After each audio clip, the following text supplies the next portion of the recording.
Okay, we are back with another episode of the Big Thoughts podcast with your host Gordon. And your host, Fred. Welcome if you are new, and welcome back if you are a recurring viewer. Yes, and the topic for today is the art of body language, and there are 5 principles. Isn't that the same thing that we're going to do at our workshop? It actually is. Fantastic. You're getting a preview.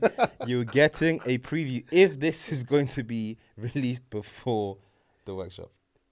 Yes, I believe it that it probably will. will. It probably will. So you're very lucky. So, first of all, before we go into the principles, let's Why talk is about it body important? language. Yeah. What is body language? Why is it important? Body language is important because it allows you to come across a lot more naturally to your audience, helps you to come across confident. And this is something people a lot of time do not put a lot of attention on. Interesting. They focus more on their delivery, so their tone of voice, the pace. But the body language is just as important because not only does it help you to feel a lot more comfortable and in control, but as a result, your audience actually see you as a professional, as an expert in your field. And they're more inclined to actually listen because, like, all right, this guy, he's controlling the stage. And it helps you to actually develop presence because that's what you need. Stage presence. Exactly. Because irrespective of where people are sitting, they're able to see you and also feel seen. Yeah, really interesting. I think with body language, it's so fascinating that people often neglect it because body language is the first language that we learn. Yes. When you're a baby and you don't actually understand any English or Italian or any language, from your parents' body language, you'll know if they're upset, if they're happy, if you're just about to get told off. So body language, you should be able to explain 1,000 things without even saying them via your body language. And it's important to have congruence. Congruent is when what you're saying and what you're doing with your body language match. So the opposite of congruent would be someone who's saying they're very happy but Their look hands are very together, anxious and their hands are together like this. Or when someone is talking about something that's really makes them sad and upset and they're smiling, just like I'm doing right now. So the important thing with body language is to have that congruence so that people could just look at you and they understand what you're saying. Have you seen those videos online where someone's speaking a completely different language, but you can kind of tell what Exactly. about they're saying? Yeah. That's because of their body language. And that's a very important point that you mentioned there. So your body language is a reflection of your emotion and also your message. Because when you have congruence, you'll utilize your body language to add more to your delivery. And that's something that's key. So we're going to go into the 5 principles of body language. We'll explain one, talk about it, explain the next, Exactly. talk about it. So the first one is eye contact. Ooh, Okay. that's a contentious one. Do you know what's crazy? In this space, so many people are told, or when they are coached, don't make eye contact with people if it makes you nervous. Just look on top of their head so it looks like you're looking at them. What do you think of that advice? I think that's terrible advice. Because you're not dealing with the problem. You're avoiding whoever that coach is. I want you to text him today and say, "Listen, I want a refund." That is horrendous Horrible advice. advice. Yeah. If anything, it's making you delay in solving the issue at hand. Because I think the reason why we don't want to connect to our audience, which is done through eye contact, is because we're demonizing them. We feel as though because they're judging us, I need to look away, or because you're awkward. But the reality is, especially in the context of public speaking, they are going to just be sitting down and listening to you. Where else are they meant to look? Especially if you don't have slides. And even if you do, they're going to look at you the majority of the time. And the thing with eye contact, it helps you to realize that, all right, there's nothing bad about it. It's okay. I'm fine. And something I just glossed over is that eye contact is the gateway to creating a connection with your audience. Wow. As much as people want to hear you, they also want to feel seen. So when I am doing a speech, presentation, whatever it may be, I always try to speak to individuals because it helps me to understand, okay, how do they feel? Put myself in their shoes. And as a result, my delivery can become a lot more impactful. Because a lot of the time, and like you said, people look at the wall at the far end of the room or they'll look at the walls to the side, maybe thinking words will appear, whatever the case may be, because they feel as though it's going to help them in that moment. But by the end of it, they're still just as nervous. So I think what you said is excellent, but eye contact is really the gateway to connecting with your audience. And you want to connect with your audience if you're speaking to them.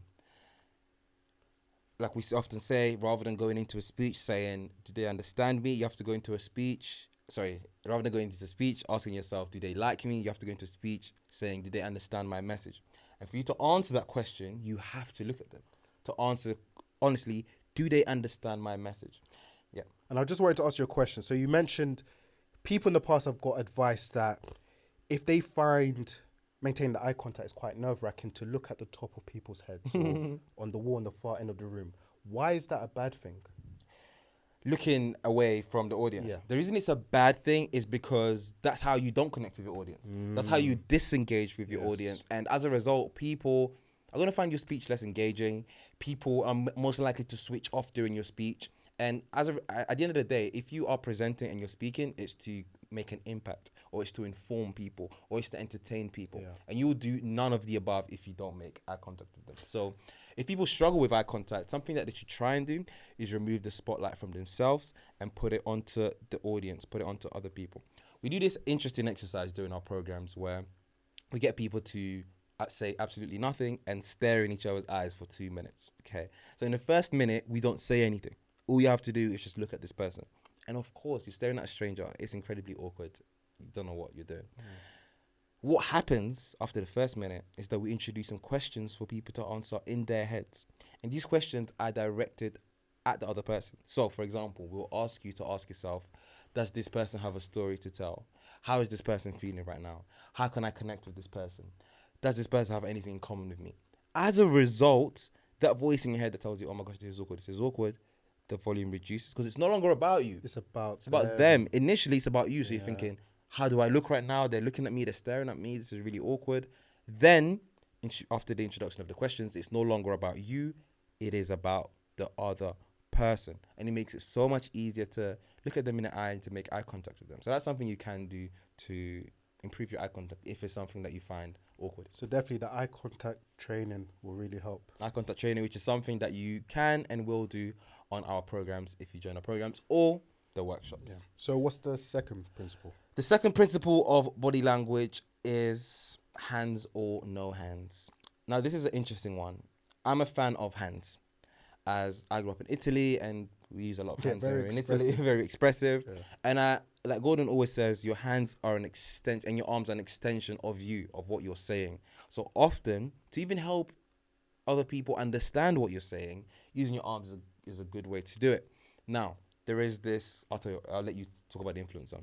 So the important thing with hands is that even if you don't use them, they just have to not be a distraction. Yes. So with body language, you have to ask yourself the question, does what you're doing distract the audience from your message? And that's the key question you need to ask yourself.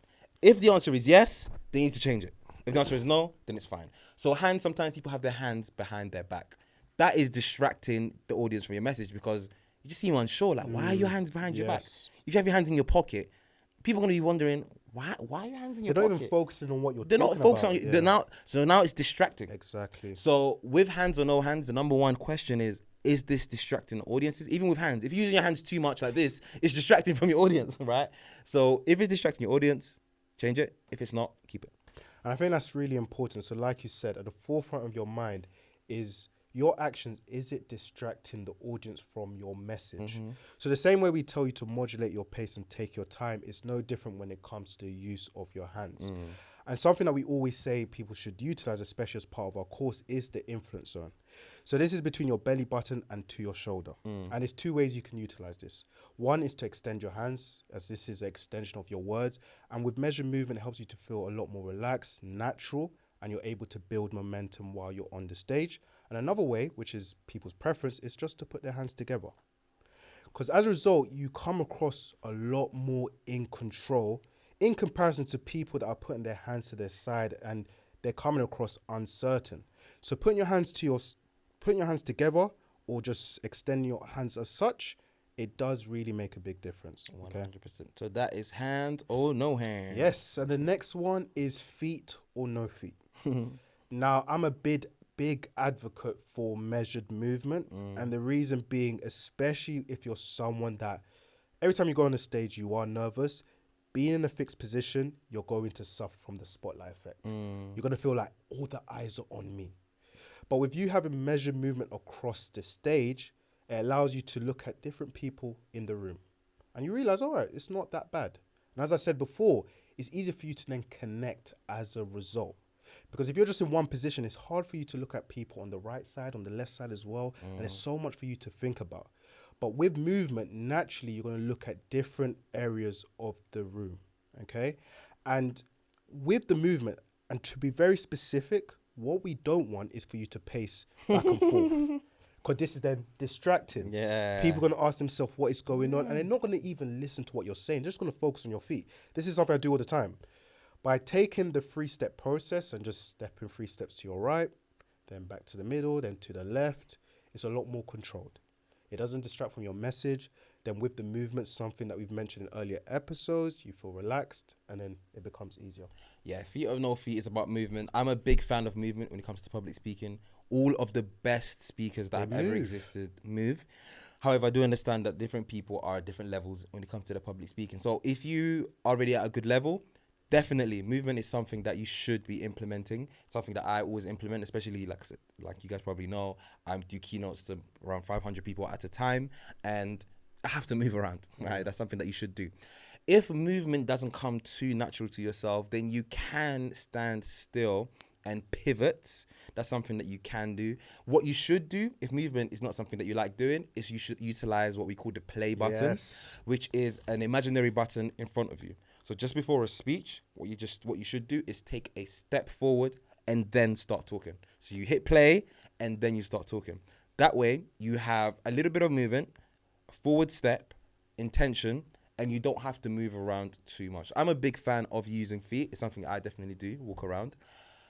It's very important not to pace around. And also it's important to not do what we call wobbling. So sometimes people are in one spot and they're kind of just moving around and they're kind of just wobbling. Or they're going backwards. Kind of going back and forth. And these things, they distract you from the message. They distract and you just come across uncertain. So what is really good with what Fred mentioned is that there's an alternative option. Yeah. So we encourage you to use the 3-step process and to move around the stage. But if that's not something that comes natural to you, utilize the imaginary play button and take that step forward. Because with that movement, like you mentioned, you're now having that intention that you know what, I'm about to do this. And straight away, you get the focus of your audience. 100%. The third principle of body language, the fourth principle of body language is symmetry. Having a 45-degree angle, which actually is perfect segue from what you just said. Having a 45-degree angle means facing your audience at all times. Okay, so a no in public speaking or in any performance is having your back towards the audience. Please never ever do that. And the second thing is when you are having a measured movement, some people just walk in directly this way, and that actually allows them to not have the eye contact, which we spoke about, and not engage with their audience. It's important to have at least an angle towards your audience when you speak if you do have the measured movement. And then that's linked in with the eye contact. So like you said, especially with the movement, if you're now walking to the right, if you're looking directly in this angle, you're not going to be able to look at anyone. And one thing you want to ensure for at least 80% of the time that you're speaking, you are maintaining the eye contact with the audience. Really important. And the last one is the non-verbal. The non-verbal, which is really important.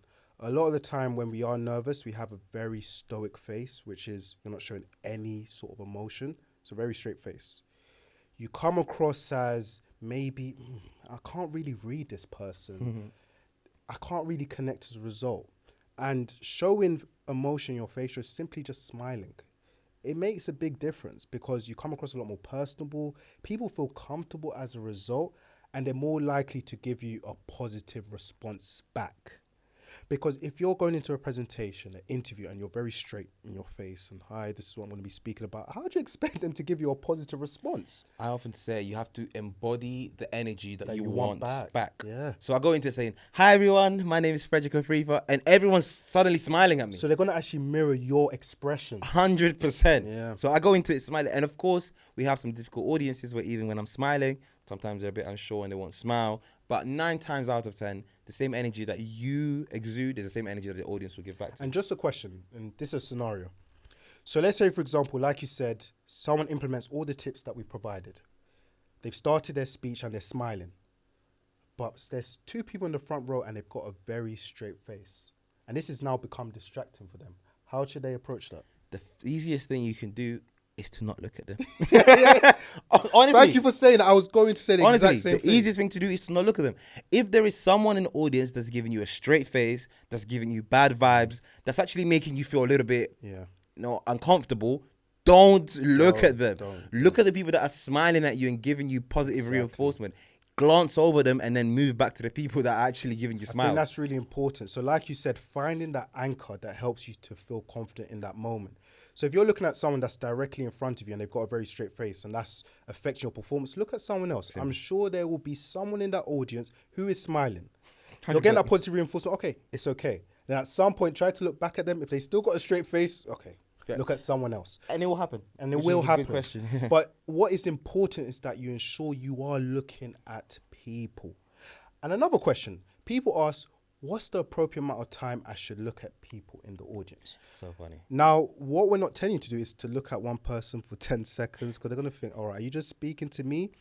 And what you want to be conscious of is that you're not alienating other people that are listening to you.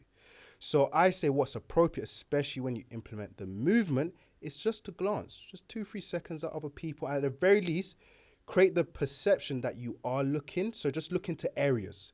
Because this is something you mentioned in one of our previous classes, that especially if there is, for example, 50 people in the room, there is no way you're going to look at all 50 people.